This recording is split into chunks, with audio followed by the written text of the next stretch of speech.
소들이 띠므로 우사가 손을 들어 하나님의 괴를 붙들었더니 여호와 하나님이 우사가 잘못함으로 말미암아 진노하사 그를 그곳에서 치시니 그가 거기 하나님의 괴 곁에서 죽느니라. 이게 오늘 본문 말씀이에요.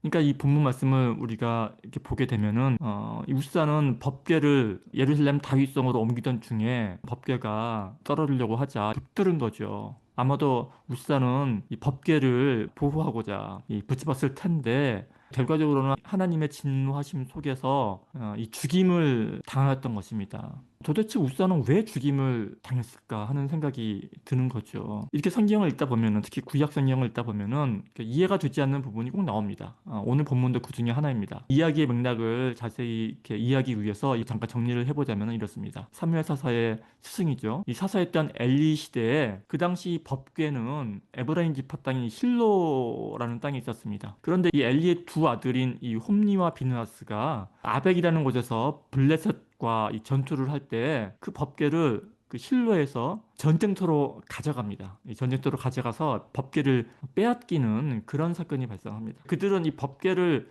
전쟁터에 모시고 나가면은 하나님이지 않습니까? 하나님과 함께라면은 이 전쟁에서 승리할 줄 알았으나 오히려 그와 반대로 전쟁에서 또 지고 그리고 이 법궤까지 빼앗기게 된 것입니다. 이제 이 사무엘 상권이죠. 사무엘 상권 4장에 나와 있는 그런 얘기입니다. 그런데 이 빼앗긴 법궤가 이 블레셋 땅에 머무는 동안에 독한 종기와 각종 재앙이 이 블레셋 사람들에게 미칩니다. 그래서 이 블레셋 사람들은 결국에는 빼앗은 법궤를 다시 이스라엘로 돌려보냅니다.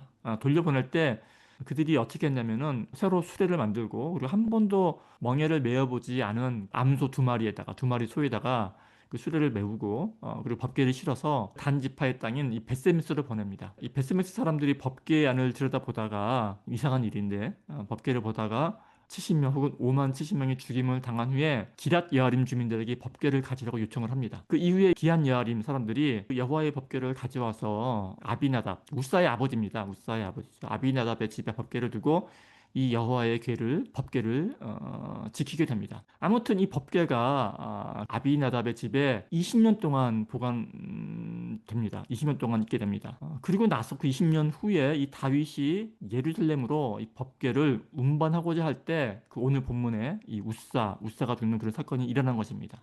제가 설교 준비를 하면서 이 우사가 왜 죽었나 하고 여러 가지 이 신학 자료를 찾고 또 읽어보고 하니까 모든 초점이 우사에게 맞춰져 있었습니다. 하나님께서는 정당하게 진노하셨고 이 우사가 마땅히 죽어야 할 그러한 벌을 내리셨다라는 게 대부분의 내용들이었습니다. 왜냐하면은 그런 거죠. 이 법궤는 원래 그 민수기 4장에 보게 되면 레위인만이 이 어깨에 매어서 이동하도록 그렇게 규정되어 있습니다. 그렇게 규정되어 있는데 이 레위인도 아닌 이 아비나답의 아들인 우사가 이 법궤를 잡죠. 이 잡은 것도 문제가 되고 또 이 법궤를 이 어깨에 매지 않고 이 소달구지를 옮기려 했던 것도 문제라는 것입니다. 다시 말씀을 드리면은 율법에서 명한 방식대로 행하지 않았기 때문에 우사가 죽는 것은 당연하다라고 결론을 내릴 수 있다는 것입니다. 이게 대부분의 이 부분에 대한 해석입니다. 그런데 우리가 성경을 좀 더 주의 있게 자세히 살펴보게 되면은 애당초 이 법궤를 이 실로에서 가져올 때도 그때도 이 규례대로 레위인이 법궤를 옮겼다라는 그런 구체적인 기록이 없거든요. 그리고 마찬가지로 이 법궤를 이 벳세메스에서 뭐 기란 여아림 뭐 이렇게 옮기는데 이 옮길 때에도 이 규례대로 레위인이 옮겼다라는 그런 기록은 성경에 없습니다. 그럼에도 불구하고 이 법궤를 옮긴 사람이 이 우사처럼 죽임을 당했다라는 그런 기록도 없거든요.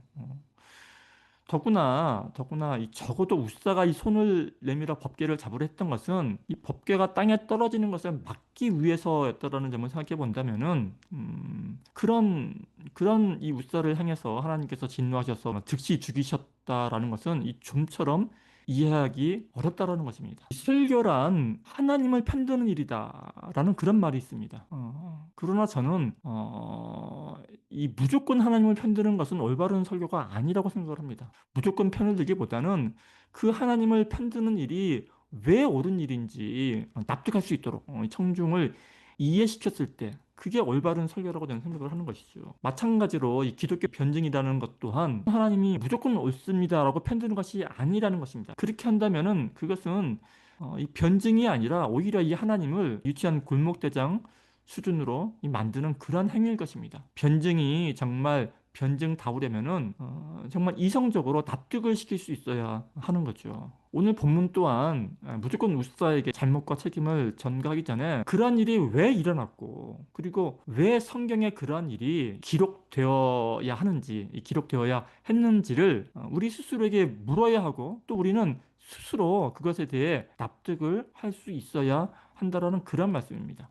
왜냐하면 성경 말씀이 기록된 이유는 당시의 우사에게 뿐만이 아니라 오늘날의 우리에게도 이 하나님의 메시지를 전하기 위함이기 때문입니다. 조금은 다른 이야기지만 이 중세시대 때 이 기독교가 모든 면에서 이 하나님의 뜻과 멀어져 있었을 때 하나님의 섭리 아래서 이 종교개혁이 일어났죠. 종교개혁이 일어났습니다. 그런데 사실 이 종교개혁이라는 것은 이 기독교 내부를 향한 운동이었습니다. 루터의 95개 조항은 기독교인들이 자기 스스로에게 던진 그런 질문들이었다는 말씀입니다. 지금 우리는 다른 길을 가고 있는가?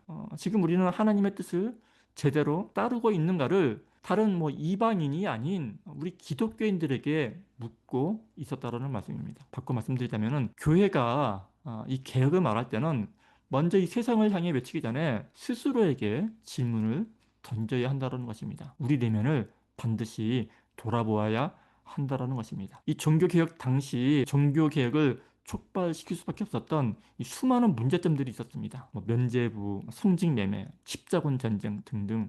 그러나 이런 모든 일들의 목적은 어찌 보면 교회와 하나님을 위한 일들이었을 것입니다. 그러나 잘 아시다시피 이런 일들은 오히려 하나님의 뜻을 정면으로 위배하는 그런 일들이 결과적으로는 되고 말았지요. 이러한 일들은 오늘날에도 여전히 존재합니다. 교회를 위한 많은 일들이 오히려 교회를 무너뜨리는 그러한 일들인 것이 오늘날에도 비일비재합니다. 사람들은 기독교인들은 신자들은 흔히들 하나님을 위해서라면 교회를 위해서라면 어떠한 일이라도 괜찮다라고 쉽게 생각을 하는 듯합니다. 일단 교회가 바로 서야 하나님 나라가 바로 서지. 그런 일들을 쉽게들 하는 것 같습니다. 그러나 그렇지 않습니다. 교회가 이웃을 사랑하는 마음이 아닌 단지 교회를 세우기 위한, 교회를 키우기 위한 목적으로 무엇인가를 행했을 때 그 일은 언제나 잘못된 결과를 초래했다라는 게 우리 역사에서 우리에게 주는 교훈일 것입니다. 다시 본문으로 돌아와서 이 우사의 죽음에 대해서 생각을 해보게 되면은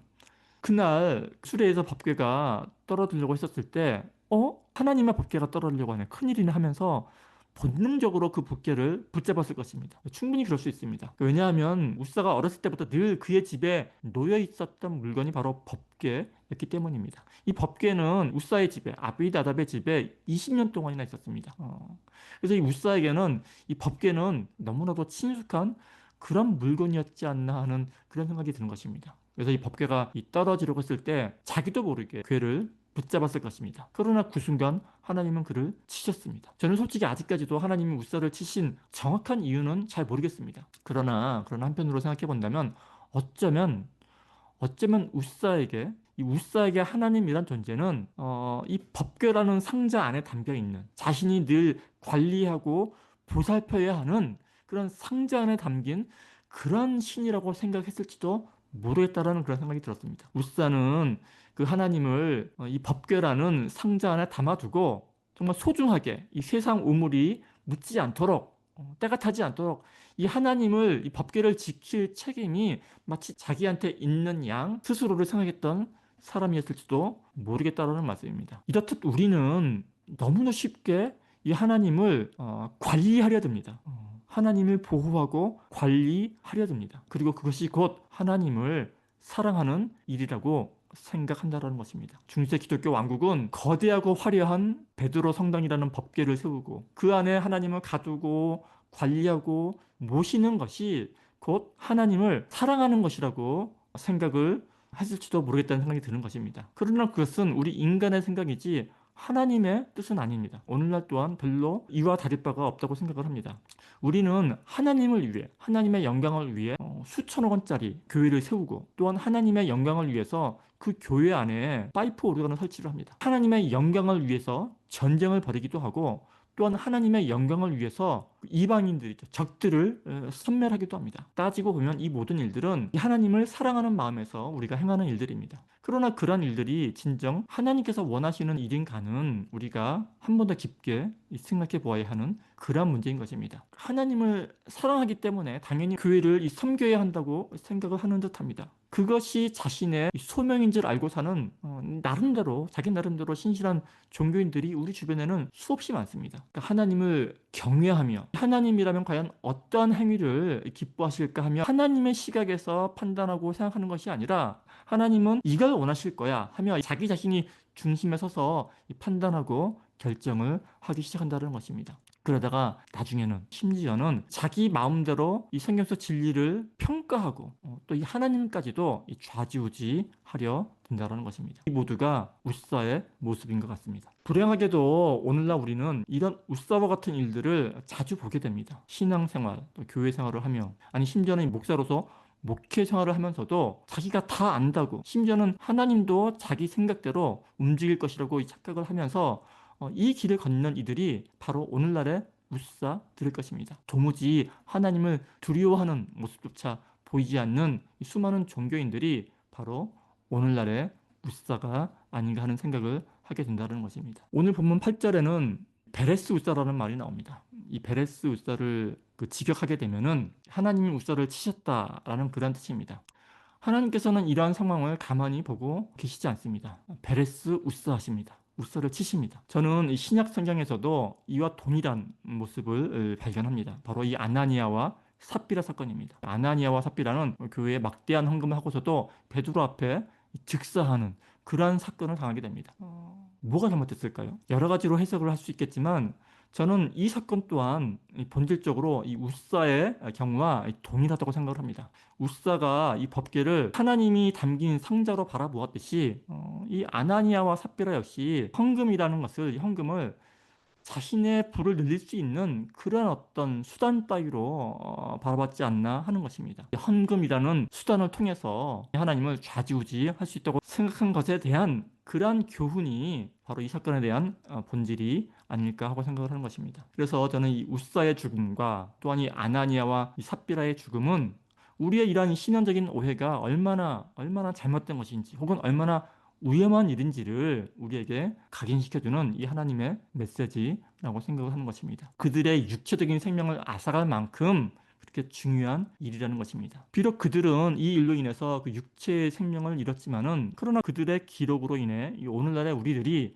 이 하나님의 참된 뜻에 한 걸음 더 다가갈 수 있다면은 이 또한 합하여 선을 이루시는 하나님의 섭리 가운데 하나라고 생각할 수 있다는 것입니다. 사랑하는 성도 여러분, 성경을 읽으시되 끊임없이 질문을 하시고 그리고 스스로가 납득이 되는 신앙생활을 이어 나가시기를 예수님의 이름으로 축원합니다.